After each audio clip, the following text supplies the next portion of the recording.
Spleen functions day 2. Okay.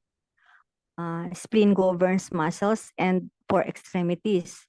Spleen provides qi and blood for muscles and for extremities. Fullness and strength of limbs depends on spleen's function of transportation and transformation. Okay? Activity of limbs depends on yang qi produced by the spleen. If spleen function is weak, extremities are no longer sufficiently supplied with qi and blood. Muscles become weak and cold. Even atrophy can develop. Okay? Some athletes present weaker muscles on one side of the body despite balance training. Impairment of spleen function can manifest in health problems that appear simultaneously in all 4 extremities. Okay?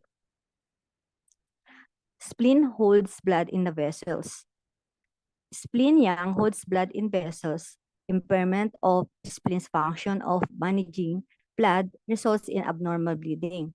Example, blood in stool, blood in urine, abnormal uterine bleeding. Okay? Another reason for abnormal bleeding is heat in the blood. It is the reckless movement of heat drives blood out of the vessels. Okay? Spleen holds organs in place. Spleen yang holds organs in their place. Impediment of dysfunction can cause organ prolapse. For example, prolapse of bladder or uterus. Ingenual hernia is also viewed in this context. Okay, yan po yan. Slight weakness of the spleen functions leads to increase of inter-abdominal pressure. This increased pressure strains inner organs and can be causal factor for lumbar spine syndromes. If acupuncture point stomach 30 is tender to touch, impediment of this spleen function or chongmai can be assumed.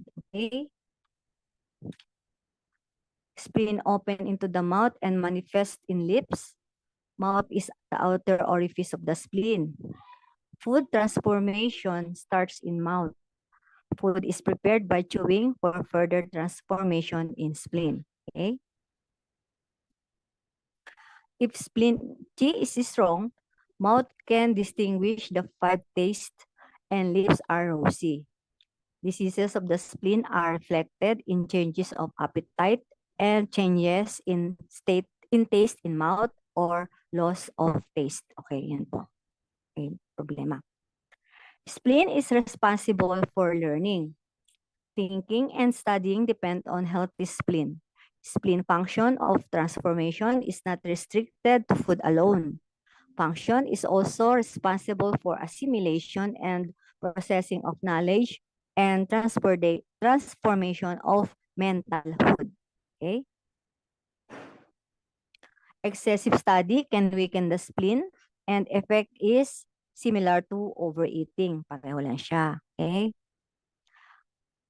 To acquire a large amount of knowledge in a short period of time, it causes spleen to be overwhelmed, and studied material cannot be digested in this short time. The gained knowledge remains on superficial level and is not understood in its deepest level. So, hinay-hinay lang. Okay? Overthinking affects the spleen. Overthinking damages the spleen, and weak spleen can manifest in overthinking. Such vicious circles are often seen in TCM. They show that it is difficult to break an existing pattern. Overthinking can lead to our accumulation of dampness. Okay? Overthinking includes sticky attachment to one's own thoughts. Okay?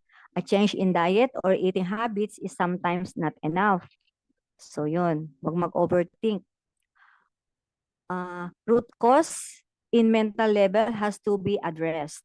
Yung fanaticism daw can manifest as a sign of spleen disharmony. Pwede pala yun, ano? Okay? Satisfaction reflects a healthy spleen. If spleen is strong and well-balanced, we are emotionally satisfied. We are satisfied with the way we look, and with the things we do. Okay?